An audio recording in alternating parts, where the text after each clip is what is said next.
looking for something. A new way, a new understanding, a connection, some comfort. You've got questions, and Light on Living puts the spotlight on all the answers so you can shine. Lift and lighten the load of life's challenges and learn simple and easy ways to live a healthy, happy life. You'll gain insight and start to see things in a new way that motivates you. You're invited to hear new, see different, and feel more as Lisa shines the light on living.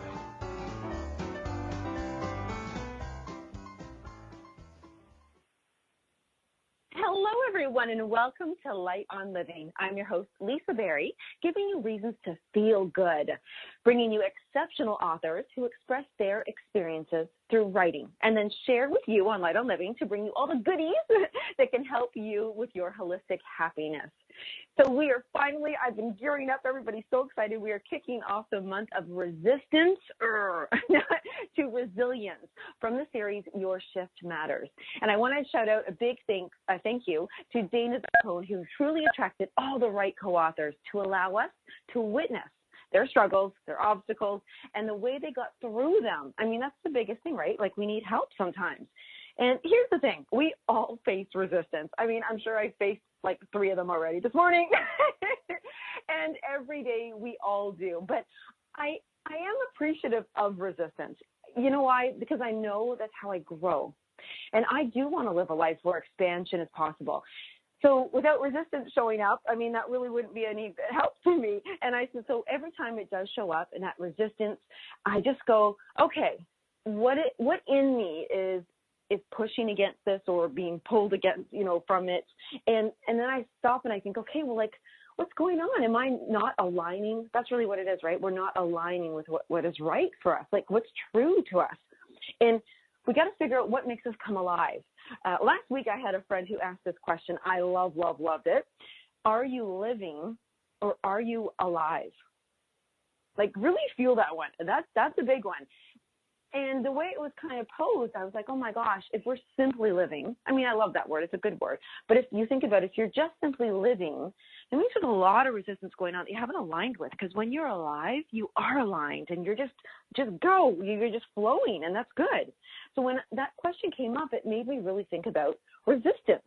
And it proved to me that when things bother me, like when things aren't right, it just shows me that I actually know I have value, that I'm worth something, because otherwise I'll let the world step on me. You know what I mean? If you guys ever come to resistance and you just go, oh, whatever, that's the way it is. Life is always has ups and downs and crappy stuff and everything. But you know what? It actually shows when you're noticing resistance that you know there's a better way.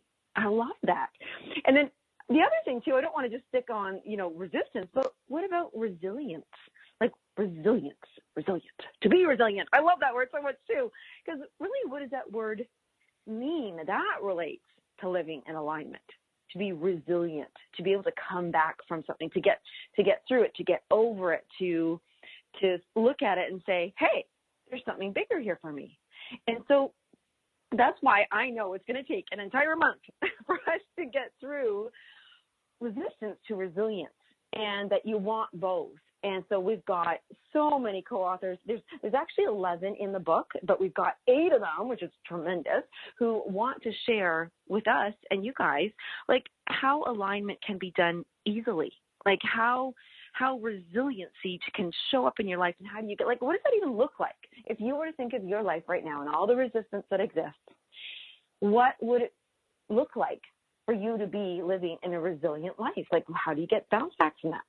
So, as I said, we've got 8 and we've got 2 today, and there's such interesting stories. Like, you know what, even if you haven't had the same exact resistance or issue or contrast that showed up as these authors, let me tell you, there is something in every single story that will help you in some area of your life. I can promise you that, because I've read them, and it happens all the time, and they're just like little keys, little helpful things. So I'd like to introduce my first guest, co-author in Your Shift Matters, Resistance to Resilience, and her chapter is titled Open Up the Airways of Your Life, and it's by Suzanne LaVoie.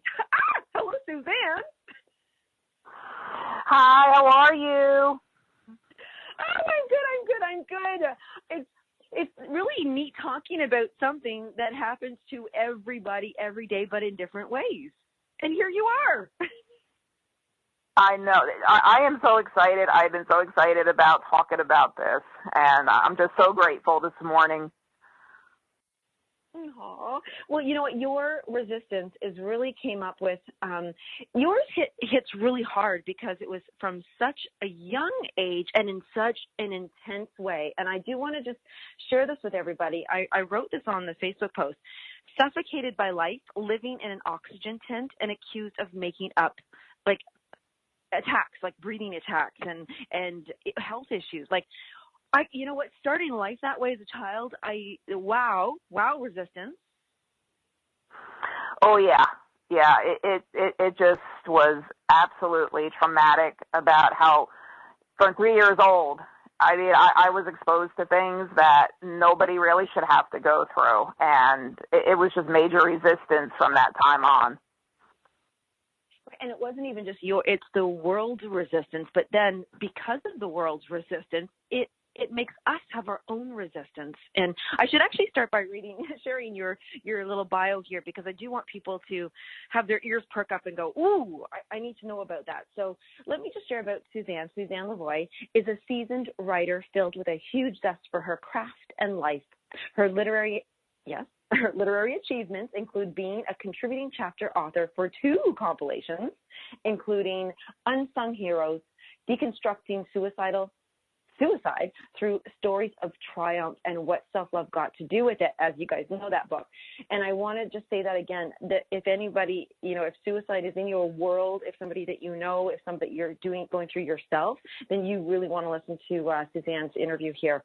Suzanne is also a solo author, yay, and launched her first book of a series, Night Shift, and that's KNIGHT, Night Shift, in December of 2017. Suzanne obtained a master's in social work with a concentration in international and community development from there's a mouthful here, Monmouth University. She has been a public speaker at various venues and performs with a drama group that educates about diverse mental health topics. Suzanne has a love for travel and currently works as an author liaison, content editor, and proofreader for Follow It Through Publishing. We love Heather. A writing coach for Your Shift Matters Publishing, and as an online trainer for Ashley Consulting and Training. Suzanne, you certainly have come through to be living a resilient life. Yes, I have. Amen to that. I want to ask you about something really cute and funny that I loved in your chapter, and it was all about a purple pen.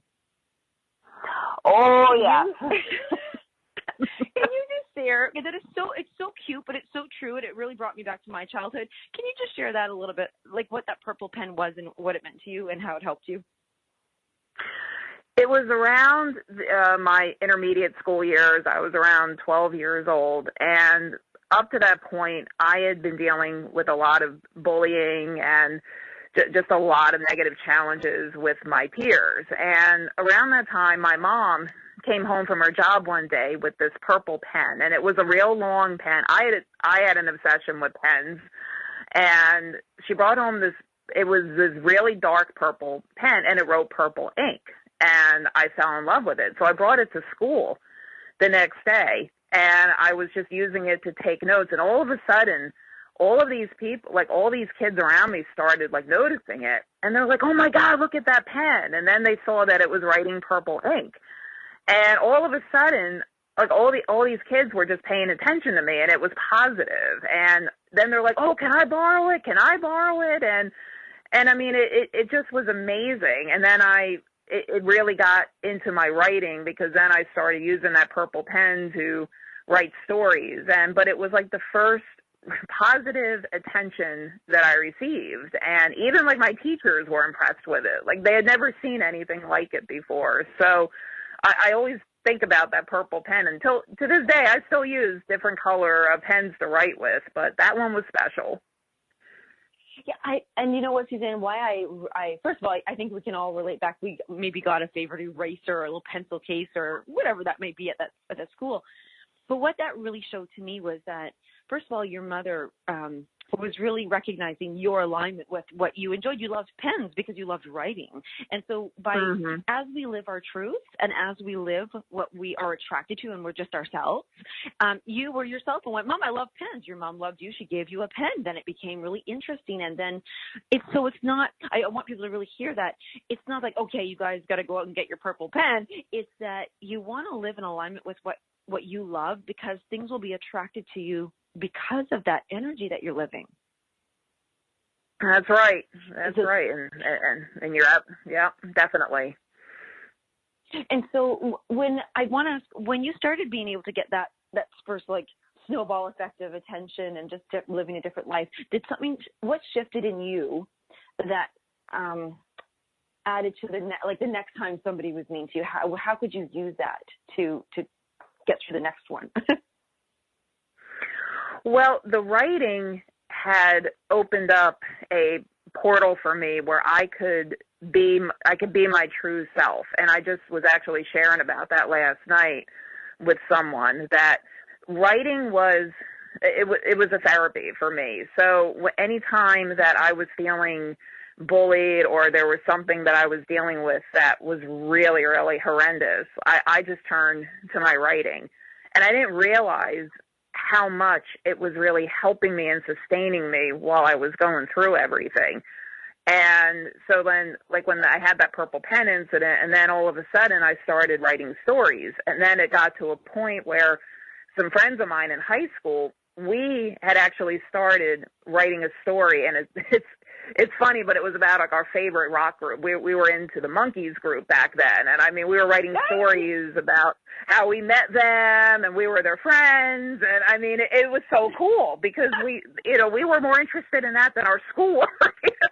So we were, but I mean it was just such an outlet because I mean, we could just be ourselves. And so that, even to this day, my writing is my safe place. It's where I feel my best. It's where I can shine my best. And I just live to share it with other people because it's the one place where not only can you be your true self, but you can have the greatest impact. And especially when you decide to write a book or a chapter and a compilation. That's actually neat that you said that about the impact. I was just thinking about how much fun you and your friend were having writing a story, and that because it's joyful, like it's happy, and you're having imagination, and there's no rules, and you can just be fun. So the word that you use, outlet, and then impact. So when you talk about you, I think it's a great thing to be leaders and living an example, so others can say, "Oh, she's doing it. I can do it too." If you were to help people to find their hidden gem, like to find their testimonial, their message, you asked that actually in your chapter, and I love that. How would you give like tips for someone to even start finding how to have joy? I would have, well, it's actually something I did for a very close friend of mine a few months ago. She was going through a very challenging time in her life, and I noticed that she had a hobby in her life that really brought her a lot of happiness. And I said to her, have you ever considered maybe making that a new career?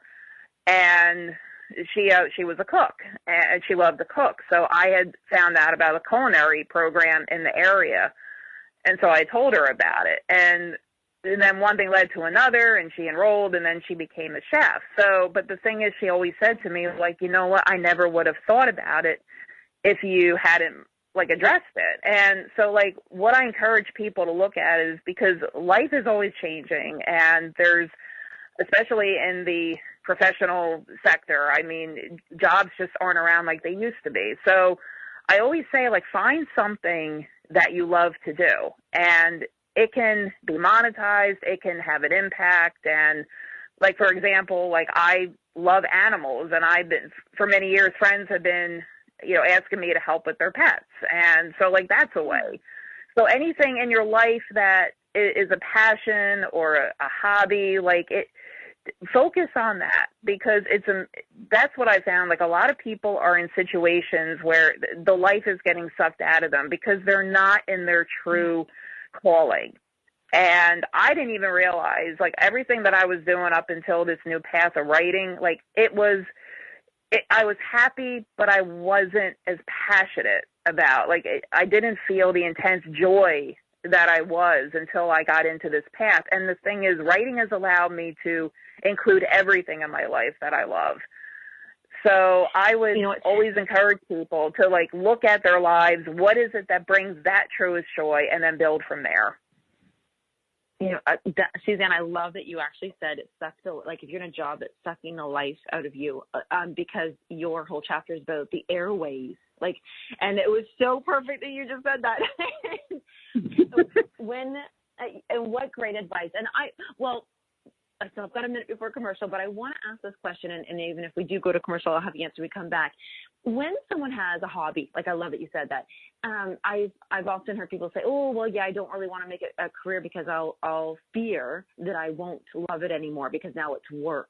Do you have something you could share with us? And as I said, we might run into commercial, but share with us about if someone really went, God, I would love to do my hobby every day and make money from it because that would make me happy, but they're holding themselves back. The resistance is that they know there's so many other aspects to business than just the hobby, and they have to do all those other things. So with you and your writing in regards to that, if you could just take a moment to think about that for when we come back.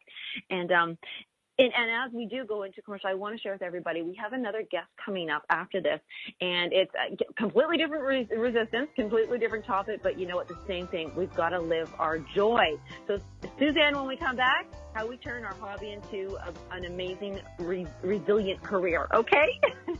Okay.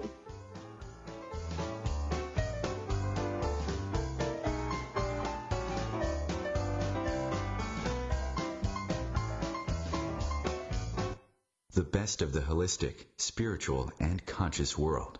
OMTimes Radio. IOM-FM. OMTimes magazine is one of the leading online content providers of positivity, wellness, and personal empowerment. A philanthropic organization, their net proceeds are funneled to support worldwide charity initiatives via Humanity Healing International. Through their commitment to creating community and providing conscious content, they aspire to uplift humanity on a global scale. Connect at omtimes.com. OMTimes, creating a more conscious lifestyle. I can't really be that worthless. I can't really be that stupid, weak, fearful, unlovable. I just really can't be that broken. Wow. Those beliefs have slammed the door shut on my heart, stopping me from stepping into my greatness. Does this sound all too familiar to you? What if those beliefs aren't true?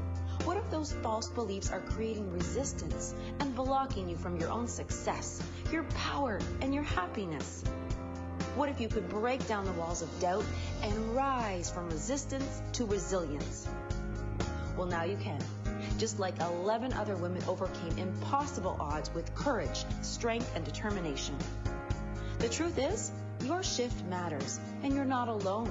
And others share their story to help guide you along your freeing experience to confidence, joy, and love. Tune into Light on Living's Your Shift Matters series to hear from 8 of the 11 co-authors of the #1 bestseller on Amazon, Your Shift Matters, Resistance to Resilience, compiled by Dana Zarcone. Get your copy, read their stories, then join us as we get to experience their inspiring words personally.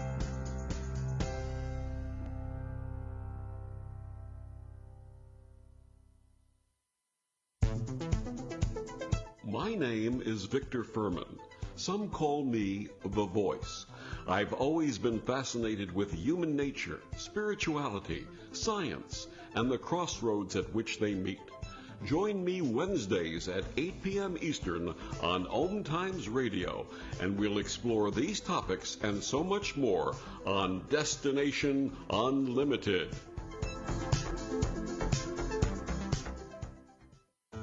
Enjoy passive income benefits while creating a cottage experience for others. From a relaxing getaway to connecting with nature, sitting around flickering campfire light, dipping in cool, refreshing waters, strengthening your body with biking, hiking, boating, and swimming. And you have the cottage that could be a part of all of those memories while earning you money. Financial abundance as a thank you for renting your cottage. Become a cottage rental owner today, safely and supported. RentCottage.com.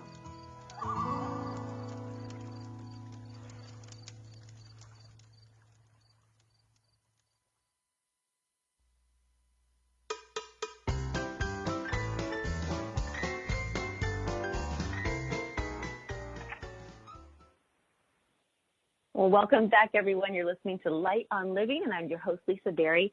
I have two wonderful, just like pleasant guests with me today, and they are co-authors in the book, Your Shift Matters series, Resistance to Resilience.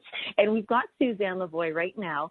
And as we wrap up with Suzanne, I asked her a question, and the reason why this question was so important was because she was able to get through, and I wanted everybody to really hear this, body shaming, allergies, SIBO, PTSD, like it goes asthma. I don't even think I just put that in there, but there was so much that she really had to like get through this resistance, and she found it all through writing. And she's able to turn not just a hobby, but something that she was using as a coping mechanism and as a joy outlet, and she's turned it into a career. And so the question we left off with Suzanne was, when the resistance comes up for someone who really enjoys what they do and they're thinking, could I possibly make a career out of what I love? What would be your magical tip for them to go from resistance to resilience? Well, I addressed this in my chapter because not only did I have physical asthma, but I also had a lot of emotional asthma where for many, many years, I was allowing other people's opinions and circumstances suffocate the life out of me. And when I was originally looking to start on my writing path, I mean, there were a lot of opinions said to me about, oh, well, that's not really a stable career. You know, there's 10 million writers out there. And I mean, in the beginning, I mean, that was suffocating me. And I was like, you know what, like, no, this is something that I want to do. And I had to get past that resistance. And I'm like, I deserve to have this in my life. And not only that, I know it's something that's going to impact. So I had to clear all of that suffocation that was going on around me. And just like with my asthma, where I had to take an inhaler to clear my airways, I had to start inhaling positive energy around me. I had to take in people that were building me up. I did tons of personal development. I was reading books. I was listening to podcasts and YouTube videos. So I was inhaling positive energy all around me as I was going on this path. And my one publisher, Heather Andrews, I mean, she would be on the phone with me sometimes for a couple hours just helping me to see that this book was, the solo book that I had done was meant to be. And then my other publishers that, I mean, they were amazing. So I would say for anybody who wants to start a business or follow a path of something they love is start inhaling that positive energy, taking in that positive energy and clear away all those obstructions that are in your life. And it can be even from people that are well-meaning, you know, people close to us, because they're not on our path and we're all meant to do something individual. So that's like what I would say is, you know, inhale the positive. So clear the obstructions in your life. That is absolutely beautiful. That is so beautiful. And I read your chapter and I'm so glad that you said that in such a way. I literally was imagining when I was in public school, and, you know, asthma was not that common when I was in grade school. And so we only had, you know, one kid in the class who had it. And I remember that fear, like, just like we all go through that fear of, I can't breathe for whatever reason, to taking that, let's call it that positive in and clearing the obstructions and then getting to have that life force again. That was So beautiful, Suzanne. Oh my gosh. I would love you to invite everybody right now. How could they get the book? First of all, everybody should read this book. But then how could they get a hold of you and just hear from you, hear your positivity, talk to you, use your skills and all that good stuff? How can they reach you? Well, I'll give my website. It's www.SuzanneLaVoieWrites.com, and it's SuzanneLaVie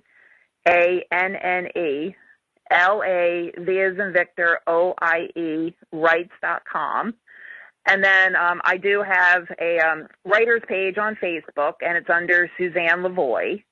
And then, of course, I have my other account, Suzanne LaVoie Salmon. But my website, I am constantly updating it, but there's also a way of contacting me on there. But I'll give it on here. It's info, INFO, at SuzanneLaVoieWrites.com. And I would love to hear from anybody out there, because I want to, spread the joy and help anybody clear the airways of their life in order to follow their passions. I love that. Well, Suzanne, thank you for being the first, kick-starting this off. And we've got a friend and co-author coming on right after to kick this off as well. And before I tell you her name, moving from one thing which Suzanne has gone through all of her life to something that was quite a shocker in our next guest and co-author's life. And I wanted to start by saying, in a world where change is constant, so too is our own way of defining beauty. So just totally different subject, but the same. This woman's resilience through Hashimoto's disease and alopecia takes her on a journey of embracing ancestral diversity and becoming a role model of what true beauty is. I am so just excited, blessed, everything to welcome on Awilda Gonzalez Reyes. So good morning, good afternoon, good everything, Awilda. Good morning. I'm so excited. Oh my goodness, there's resistance comes in so many forms, and such an interesting story, because your story is all about change. We can look at change as resistance, or we can welcome change. And I would love for you to start sharing just a little bit, what was this big change that you had to go through that could have been the worst resistance of your life, but you turned it around? So definitely change. The one thing that is always constant in our life is change, right? And it's just like you said, Lisa, we can either resist it or we kind of go with it, right? And the biggest change for me definitely was when, first of all, I learned that I had Hashimoto. I had no idea what that was. I'm thinking, what in the world is this, Yeah. So even that change and accepting that I had this, autoimmune disorder that then started to cause my hair loss. And that was the biggest change of my life. It just twisted everything about me, because everything that I had learned up to there was about beauty and how your hair was this thing of glory, and having beautiful hair meant a big thing. It's a cultural thing where I'm from. So, and where are you from? I am Puerto Rican. I'm from Puerto Rico and stuff. So definitely I'm Latina, and in the Latina culture, definitely hair and beauty is a big thing. And, and outside beauty, it's, you see it everywhere, right? And definitely for me, when I started to lose my long, beautiful, curly, very thick hair, I was devastated. I was totally devastated. I thought I was ugly. I didn't want anybody to see me. I even felt like shame. It was horrible. It was a horrible thing to go through, but through a lot of working through it, through having people around me, I started to work through it, and it's taken me 4 years to get where I'm at. But, I've embraced that change. And and when those 4 years probably seem like a long 4 years, but in the end of it all, it's going to be like a flash. And I should actually start off and share with everybody your bio page, and you're going to have to help me out with some of these words here. But okay. That's fine. But everybody, I just want to share with you about Awilda, because it's truly incredible. I think every woman and men. I mean, I've dated men who are just so struggling with their hair and hair loss, and I have friends who've gone through that. It affects us all, but there is this interesting component of it, women and their beauty and their hair. And so this is why I really wanted to start off the entire month with definitely having your story come up, because at first we think, resilience, it's about not having enough money or having this life crisis, but our appearances can be huge. Yes. I know they've played such a role in my life. So Awilda Gonzalez Reyes, I hope I say that out, is a Puerto Rican writer with a background in mental health and workforce development. She has dedicated her career assisting clients to become self-reliant by defining, pursuing, and achieving their own goals. As a mother and a grandmother, Awilda is familiar with the struggles in parenting, having a career, and maintaining her own identity. She is the author of #1 international bestseller, The Real Journey of the Empowered Mom Boss, and is published in, oh my goodness, Gonzalez. Did I say that right? Yes. Yes, Gonzalez.com, and was a featured poet in Proyecto Latina. Very good. Yay! In 2013, 2 poems closest to her heart, Allegiance and Endangered Species, were published in Rebeldes. Proyecto Latina anthology. I just love anthologies. Awilda was also a content writer for The Body Is Not an Apology. Oh my gosh, I just love it. And I have to ask you about that one. And that was from November 14th to August of 2015. She's currently turning life challenges into triumphs through motivational speaking, like now even, and delving into her blog. You are building a legacy that moves, touches, and inspires others into their best, and you so are. Can I jump into? So much. You're welcome. You're welcome. I have to jump into this. The body is not an apology. That's a heavy statement. Yes. So that was an amazing experience that I had. I was asked to be a content writer.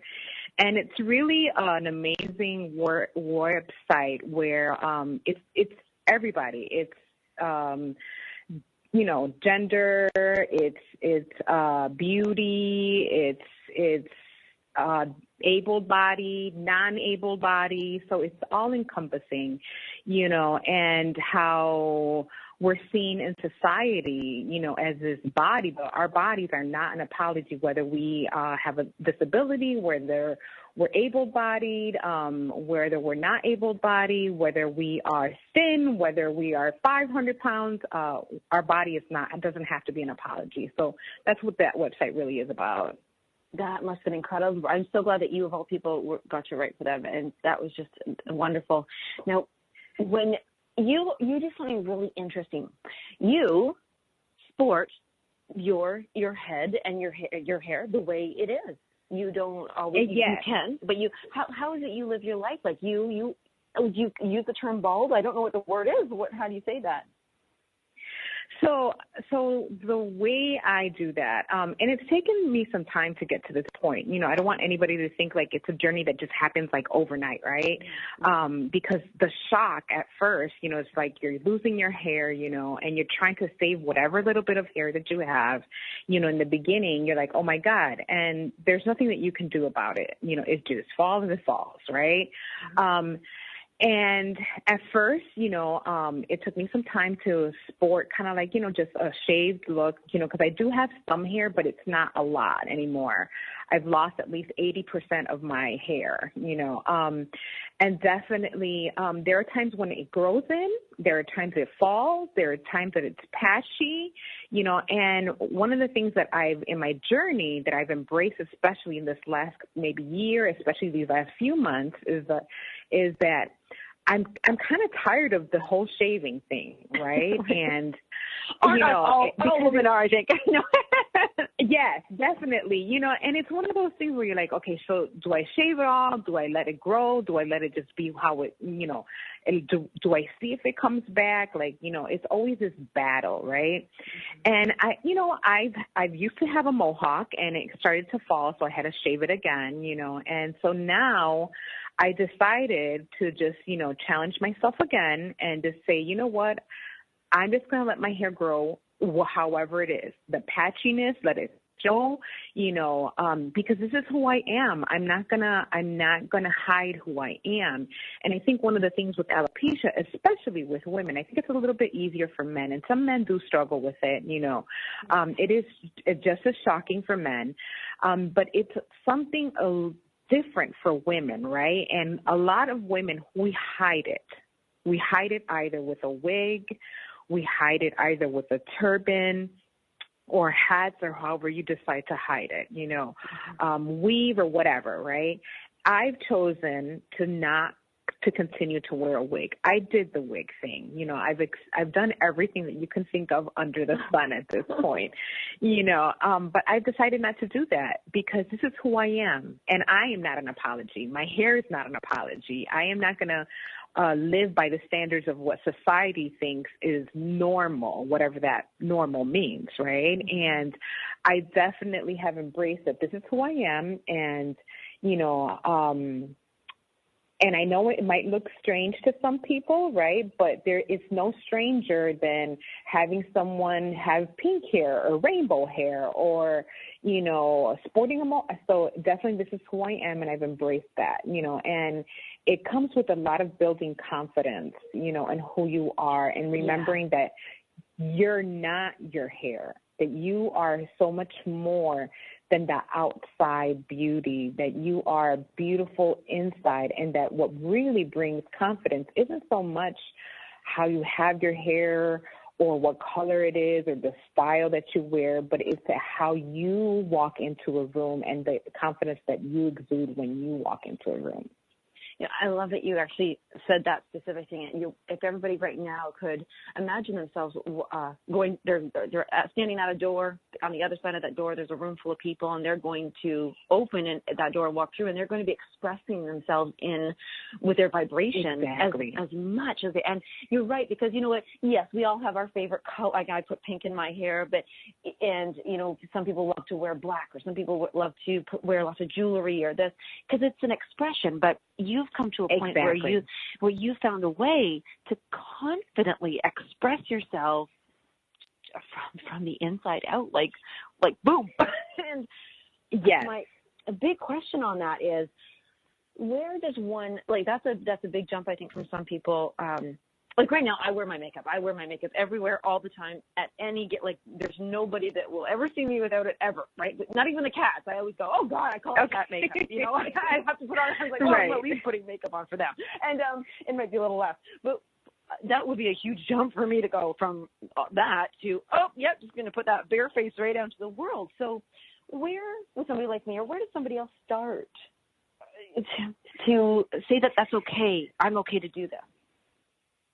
So really, I think it comes with what you have. First of all, it does come from a generational thing, right? You have to look at how generationally you have been taught. And sometimes we have to decolonize the things that we have been taught, right? Because yes, definitely, I come from a background where, when you went outside, you had to have lipstick. You had to, look a certain way. Everything was, make sure everything is tidy in your hair. And I think, you grow up with those generational thoughts, right? And now, I just turned 51, and so definitely it's taken me some time to kind of chisel away at those generational thoughts and decolonize those thoughts and say, okay, well, where does this really come from? Who really told me that I'm supposed to do this? And where is that really written? Is that some rule somewhere? And realize that it's not a rule. It's stuff that you learn from very young as a child, and then especially for women, as a teenager, we're very, sensitive to certain things, and we're, society, the news, the magazines, we see it everywhere, right? Mm-hmm. And, you have to remember, where does that really come from? And the second part to that really comes from, you have to surround yourself with people who actually think the same way that you do, or that are going to help you develop in a certain way, right? Mm. And that is key for me. For me, it has been my circle of people that I have around me. And my circle means my family, right? The support of my family. It means the support of my best friend. It means the support of my children, of my grandchildren, because those people are also affected by how you live your life, and those people are also affected by how you feel about yourself, and I never want my daughters or my sons or any woman that I come across to feel like, oh my God, something is wrong with me, so I have to hide that, right? And so definitely it comes from chiseling away at those thoughts that you have to be a certain way to be accepted. You don't have to be a certain way. People are going to gravitate towards you. The right people are going to gravitate towards you, and the people who are not supposed to be part of your life, those will drift as they come, and so, and you have to remember that as long as you have your core people, that's all that really matters. That was absolutely, when you said about surround yourself with people who are going to help you develop. I love that you said that, going to help you develop in a desirable way. I kind of reworded that, but I love it. Yes. But the word develop, because that means that you're expressing right there, it takes a time to do this. And I also love that you absolutely said that it is like a generational thought. And just a funny thing, my mother used to always, she would never wear jeans because she said, oh my goodness, no, we were raised that farmers wear jeans. That was for poor people. And, right. And that made me think of that. I had to really think of look, that it changes, life changes. Now, I know we're going to sneak away to commercial in about 35 seconds here, but when we come back, I would love for you, Awilda, to share, how can we, so we've stepped into our confidence, we're building the people around us, and yes, the people will fall. How do we keep the love for ourselves when the resistance does come from people that, we got blindsided and somebody showed up in our life and, we're feeling great, and then boom, somebody says something and you suddenly feel so like sticking out like a sore thumb. So when we come back from commercial, I really want to help people and support you with that. Okay.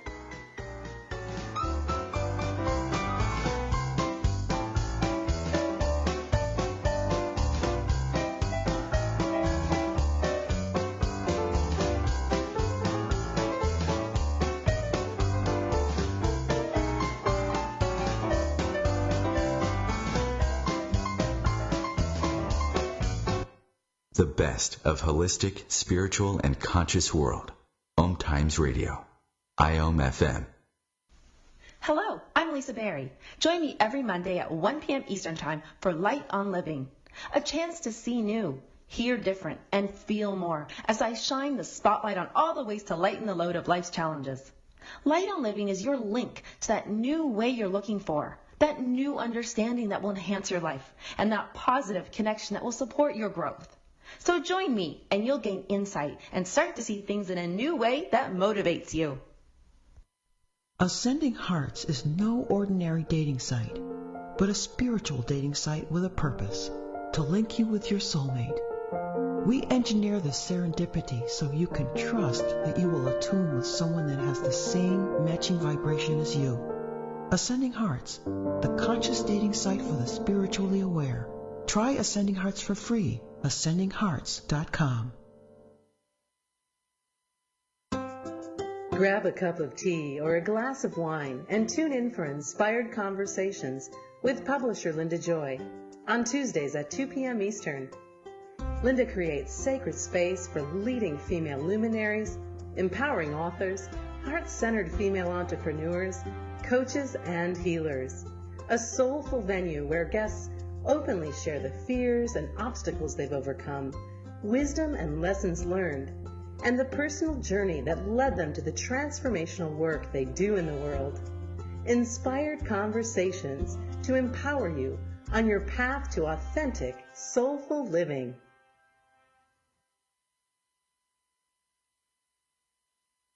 So I'm a cat, and I just moved in with this new human, and she's got this little toy she's always playing with, all day long. Tap, tap, tap, tap, bloop, bloop. She can't put it down. There it is. Oh, and get this. She even talks to it. Last week she asked it for Chinese, and guess what? Egg rolls showed up. Like magic. Humans have cool toys. A person is the best thing to happen to a shelter pet. Be that person. Adopt. Brought to you by the Ad Council and the ShelterPetProject.org.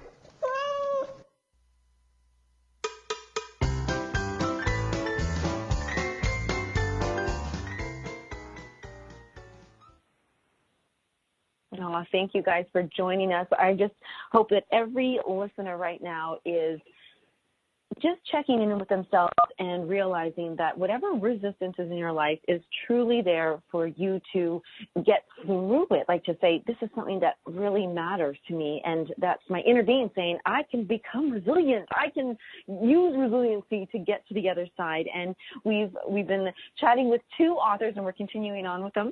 We had Suzanne LaVoie the first round, and now we have Awilda Gonzalez the second. And they are both co-authors in the book. It's actually from the series Your Shift Matters, and it's from resistance to resilience. And what's hair got to do with it is Awilda's chapter. And as she's been, had gone through, discovering that she had Hashimoto's disease, and then that resulting in having and experiencing alopecia, we talked to Awilda about really finding that confidence, and it does take time and learning all these things, but say you've really got your mojo, you've got yourself, you're feeling great, and you step out into that world, and then you don't get such a great response from somebody. Somebody said something mean to you, like, right? What do you do? So the thing is that, and it's interesting, right? Because at first, when I first decided and I started to not wear a head covering, you always get the looks, right? And I could be walking down the mall, and sometimes it's kids, and that's understandable. Kids are going to look, right? It's not very common to see a woman who's bald or who has a mohawk or patchiness in their hair, right? Definitely, it is kind of hard when you see people that look at you a certain way. And I remember at first what was happening was that I also I had this wall, right?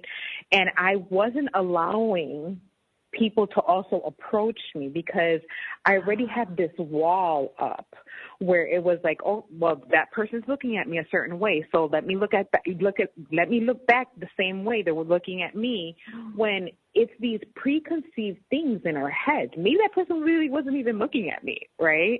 And here I am with these thoughts, and I'm these preconceived thoughts in my head, and I had this wall. So, of course, I'm not allowing anybody to kind of approach me, right?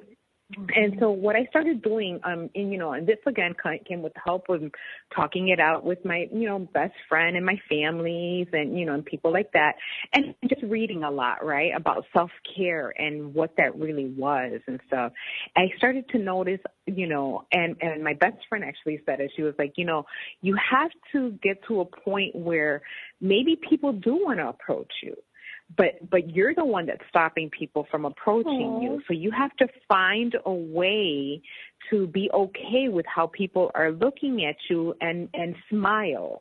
Maybe a smile might be the one thing that might, have somebody to spark a conversation with you or something like that. I also have a friend who has alopecia, and she sent me buttons. They're alopecia buttons. And it says bald is beautiful and alopecia awareness. And I try to wear them as often as possible, with all my outfits, because when people read it, they might see me, but when they see the button, because it's pretty, if you can see it, they smile, and then I smile back, you know. So I started to learn, like, okay, wait a minute, you know, I'm the one that's stopping people from approaching me. And I have sparked some conversations. People will come up to me, or some women will come up to me, and they're like, "Oh, girl, I love your hair," you know. And then I'll say something like, "Oh, well, actually, it's not by choice. I have alopecia, and this is what alopecia is." And then that has sparked a conversation to educate people on what alopecia really is, you know. And that's something that really comes from confidence as well, right? I'm also very vocal about my alopecia on my Instagram account, you know, on my social media.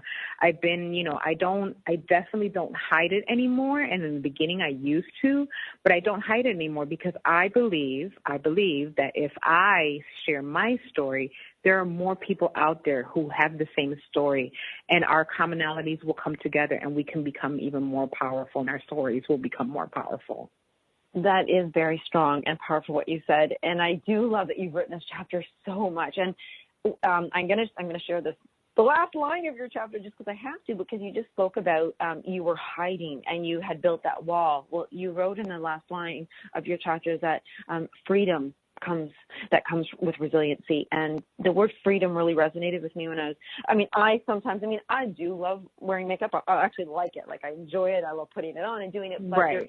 there is a sense of captivity as well, because it's like, well, okay, I have to do it, and I wouldn't want to be out of it, you know, and the timing and all that stuff. So there's a freeing, as you said, about this. Yes. You said about awareness about alopecia. I know what it is, but if I were to strike up a conversation with you, what is it you would love for me to know, anybody else listening to know about alopecia?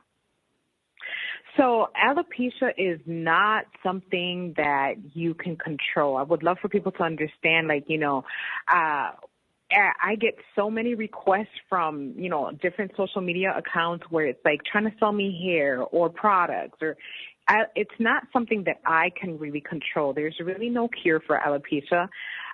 There's nothing that you can really do. Yes, you can try all these, you know, things and things like that, but it really comes from an autoimmune disorder, and definitely you have to, with your doctor, see what's the best way to either treat it or try to kind of stop it a little bit, but eventually it's just going to continue, right? So self-care is really important. The other thing that I really would love for people to, you know, to be aware of, that it could happen to anybody.